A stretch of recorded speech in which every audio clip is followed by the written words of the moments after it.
Ouverture de la séance à 20h.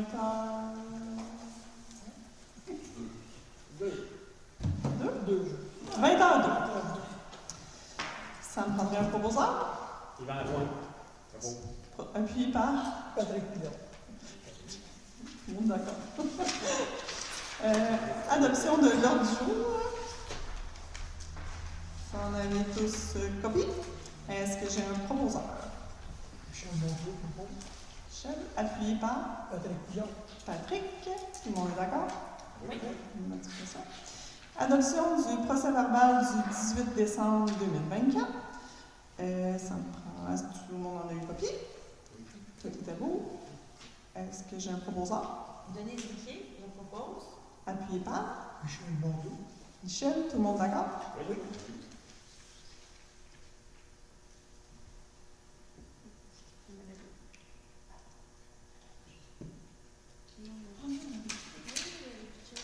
Ah oui, c'est bien ça. Il y a deux procès-verbales. Il y avait le procès de la séance ordinaire et celui de la séance extraordinaire. Les deux étaient bien. Je l'ai spécifié. Tu as dit. Finance. Pour le débourser pour la période du 13 décembre au 24 janvier 2025 était de 474 976,74. Les comptes à payer pour cette période sont de 141 658,46. Et les salaires pour cette période sont de 27 231,29. Ça me prendrait un proposeur. Denis Riquier. Denise, appuyée par Michel Montaud. Michel, est-ce que tout le monde est d'accord? Point suivant. Avenant de GBI pour le chemin de la ligne Sainte-Anne. Considérant que GBI Expert Conseil a fait parvenir une demande d'avenant concernant la surveillance supplémentaire pour la réflexion de la voirie sur le chemin de la ligne Sainte-Anne, qui devait durer initialement 6 semaines, mais qui finalement a duré 8,5 semaines. Donc, le montant se passerait à 17 612,50 pour la surveillance plus taxe. Ça me prendrait un proposeur. Michel Montaud. Michel, appuyé par Patrick Pilon. Patrick. Est-ce que tout le monde est d'accord? Oui. Parfait. Autorisation de dépenses pour l'aide financière reçue de Desjardins pour l'aménagement pour les aînés de 6 200 $. Ça me prendrait un proposeur. Denis Riquier. Denise, appuyé par Yvan Lapointe. Yvan. Est-ce que tout le monde est d'accord? Oui. Même chose pour autorisation de dépenses pour le PAC rural que nous avons reçu, également pour l'aménagement extérieur pour les aînés, au montant de 18 465,20. Ça me prendrait un proposeur. Marie-Michel Parent. Marie-Michel, appuyé par Sébastien. Tout le monde est d'accord? Oui. Autorisation de dépenses pour l'aide financière reçue du MAPAC volet proximité, essentiellement pour le marché permis. Donc, une aide financière de 28 719,61. Donc, ça me prendrait un proposeur. Yvan Lapointe. Yvan, appuyé par Patrick Pilon. Patrick. Est-ce que tout le monde est d'accord? Oui. Parfait. Adhésion de l'ADMQ. Considérant que l'adhésion à l'Association des directeurs municipaux du Québec arrive à échéance, considérant que l'Association des directeurs municipaux du Québec offre plusieurs formations concernant l'administration municipale et que la directrice générale par intérim souhaite participer à ces formations et adhérer à cette association, ça me prendrait un proposeur. Sébastien. Sébastien, appuyé par Marie-Michel Parent. Michel. Est-ce que tout le monde est d'accord? Oui. Code d'accès des jardins. Considérant que Mme Nathalie Lefebvre occupe le poste de soutien administratif agent d'accueil depuis le mois de novembre 2024 et qu'elle doit effectuer des transactions bancaires et de dépôt de documents, il est proposé d'autoriser Mme Lefebvre à avoir les accès pour accéder pour faire son travail. Ça me prendrait un proposeur. Michel Montaud. Michel, appuyé par Yvan Lapointe. Yvan. Est-ce que tout le monde est d'accord? Oui. Ensuite, demande d'appui financier pour le réseau des femmes élues de Lanaudière. Donc, il est proposé d'appuyer le réseau des femmes élues de Lanaudière au montant de 500 $. Ça me prendrait un proposeur. Denis Riquier. Denise, appuyée par Patrick Pilon. Patrick. Tout le monde est d'accord? Oui. Créval. considérant que la persévérance scolaire est l'affaire de tous et que l'école a besoin de notre appui et que notre municipalité a aussi un rôle à jouer pour favoriser la persévérance scolaire de ses citoyens apprenants. Considérant que les journées de la persévérance scolaire représentent un moment fort de l'année pour unir nos forces, encourager les jeunes et rappeler par le biais de diverses activités que l'éducation doit demeurer une priorité dans la Naudière. Le Conseil s'engage à participer aux Journées de la persévérance scolaire 2025 qui se passera du 10 au 14 février prochain, afin que notre municipalité soit reconnue comme un plus pour la réussite éducative de ses citoyens en formation. Donc, c'est ça.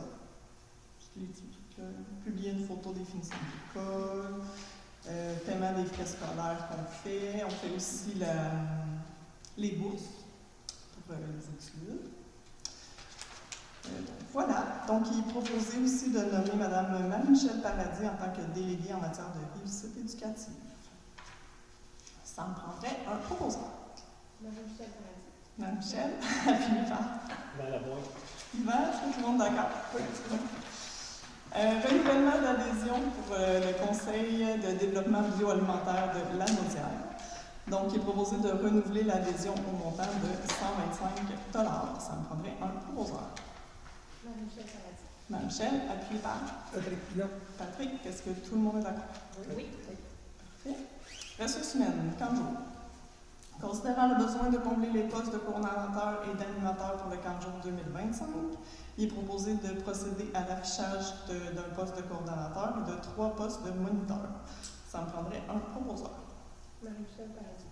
Marie-Michel, appuyez par. Sébastien. Sébastien, tout le monde d'accord? Oui. Règlement. Ça me prendrait quelqu'un pour donner l'avis de motion pour la modification du règlement 135-224 pour la tarification. Oui, moi, Denise Riquier, j'entends proposer lors de cette séance le dépôt du projet de règlement numéro 135-2025 intitulé Règlement 135-2025 modifiant les tarifs pour certains biens, services et activités de la municipalité. C'est continué pour le dépôt du projet. Le dépôt du projet, oui. Alors, le règlement 135-2025 vient modifier plusieurs règlements qui ont été faits auparavant. Il n'y a pas grand-chose de changé. Vous avez copie, c'est ça? Non, copie. Il y a les coûts pour les locations de salles qui ont changé et qui vont changer. Les coûts pour un chenier, c'est pas mal ça. Les changements qui sont apportés au règlement 135-2025.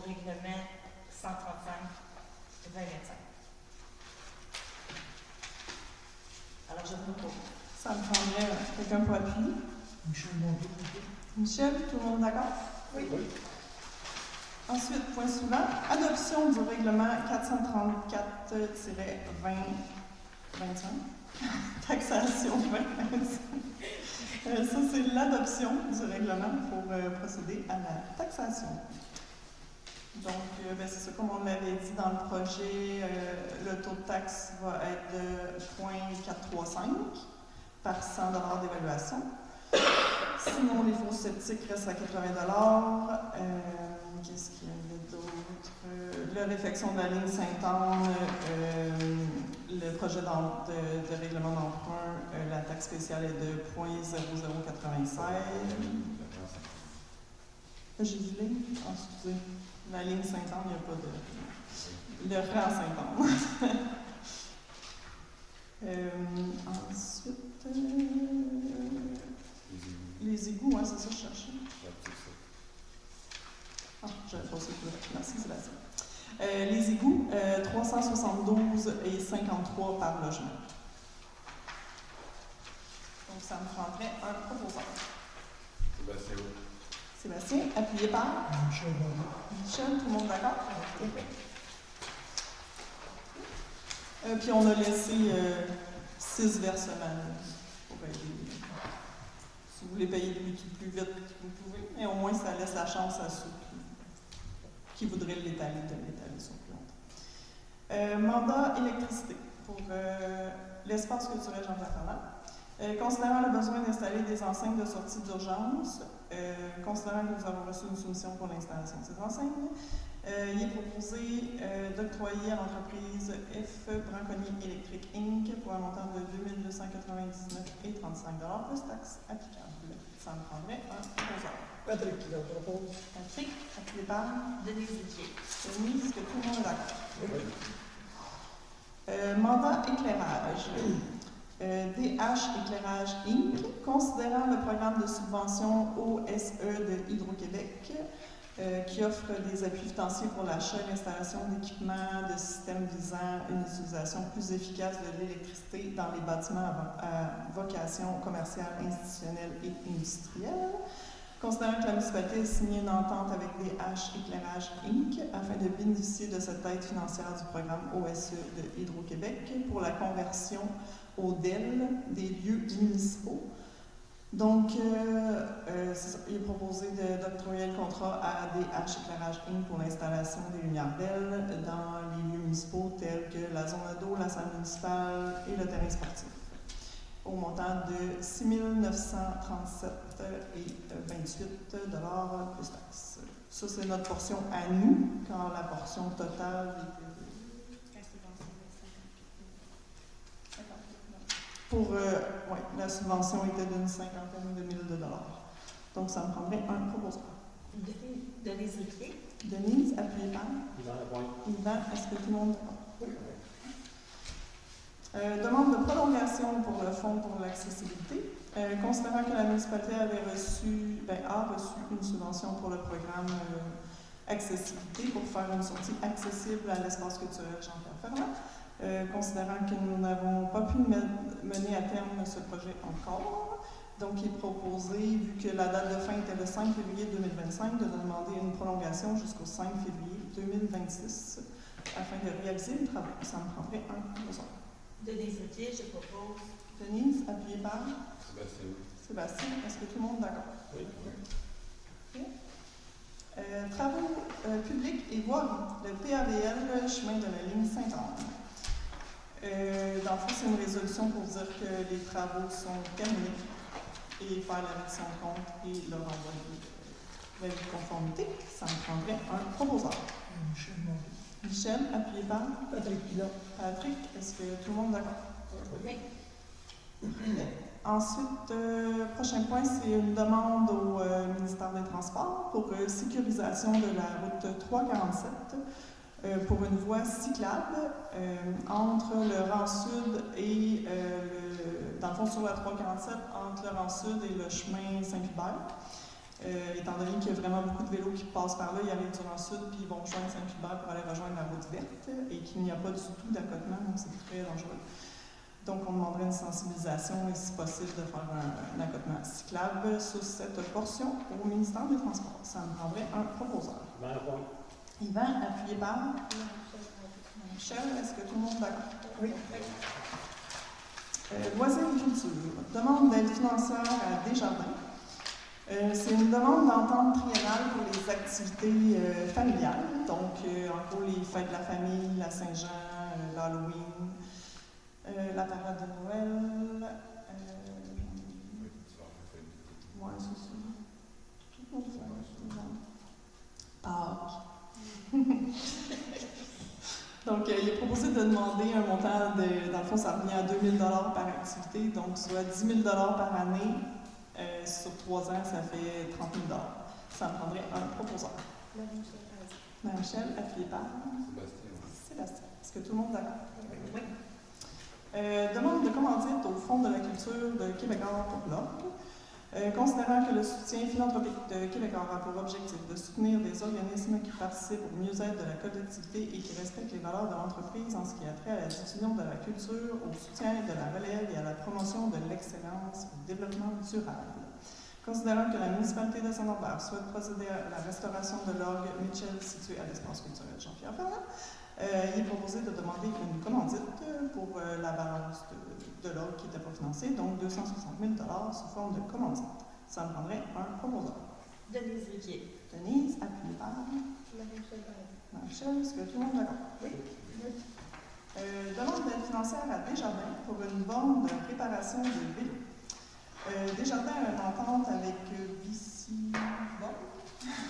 entreprise qui installe des bornes de réparation de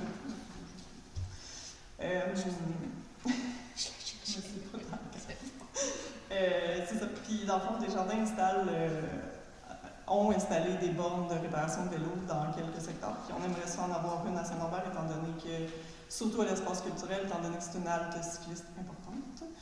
Donc, voilà. Il est proposé de demander cette station à Desjardins. Ça me prendrait un proposant. Marie-Michel Paradis. Michel, appuyé par.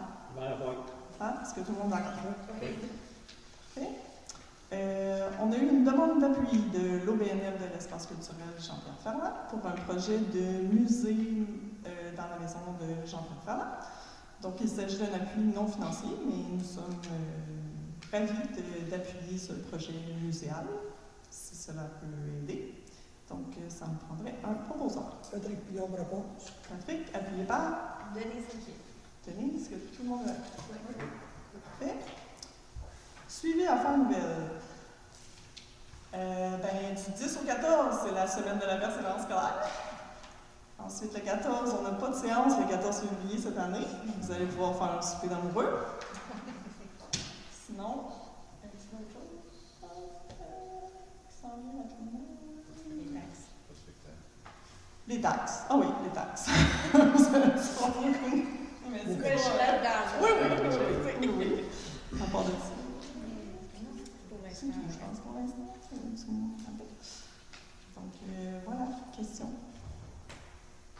Question?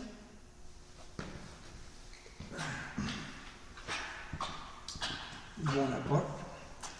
Je vois l'item 24, demande de commandite Québécois, puis l'item 26, la maison de Jean-Pierre Ferland. On parle du même propriétaire, là, au bout de la ligne. C'est Pierre-Carl Pelado. Oui, mais la Fondation Québécois, pour là, c'est un point que ça fait 3 mois qu'on va pas. OK. C'est parce que la semaine prochaine, on devrait rencontrer la MRC pour OK. discuter de ces projets-là. Parfait. Fait que je pense qu'il y aurait peut-être lieu d'attendre au moins une semaine à savoir si on ne pourrait pas jumeler ces projets-là ensemble pour faire une demande à l'espace culturel Jean-Pierre Ferland et le musée de la maison Jean-Pierre Ferland. OK. Mais comme c'était 2 lieux différents, puis 2 organismes différents, je pense. C'est le même propriétaire en haut. Oui, mais c'est un fonds qui est beaucoup utilisé. En fait, ce fonds-là nous avait été référé par le député, M. Perron, il y a déjà quelques mois. Ouais, Pour mais l'ordre, d'ailleurs. moi, je vous informe Oui, qu'on a un projet qui est en marche, oui, je comprends. qu'on va être rencontré à la MRC. D'ailleurs, vous allez être conviés aussi à venir à suivre le projet. Parfait. Fait que c'est ça. Mais on aimerait bien que ça voit le jour, mais je ne crois pas que ça empêche quoi que ce soit. C'est à vous de prendre la décision. OK. Mais on va. C'est comme un peu, dans le fond, comme le programme Nouveaux Horizons pour les aînés. Quand même que la municipalité participe, puis que la FADOC participe, puis que les fermières participent, ça n'empêche pas un ou l'autre d'avoir la subvention.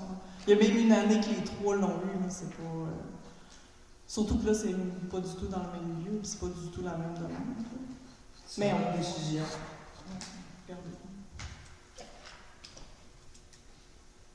D'accord.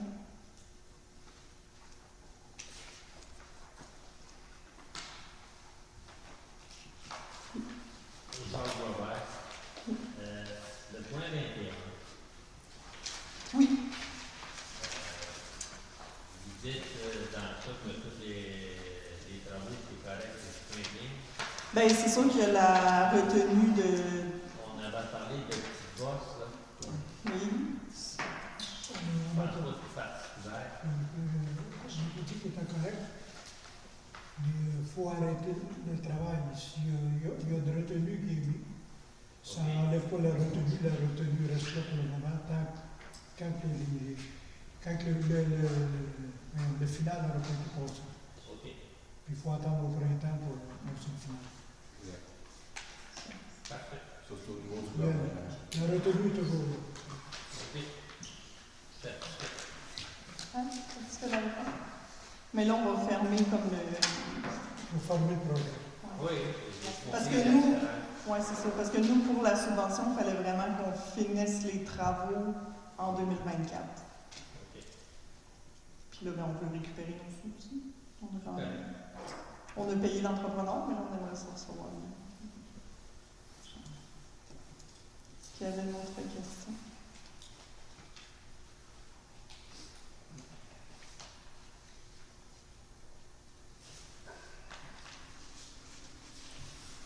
Ah oui?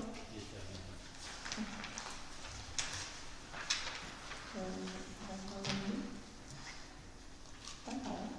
Fermeture de la séance à 20h42. Proposé par Patrick Pilon. Patrick Pilon, appuyé par Yvan Lapointe. Yvan. Est-ce que tout le monde est d'accord? Oui.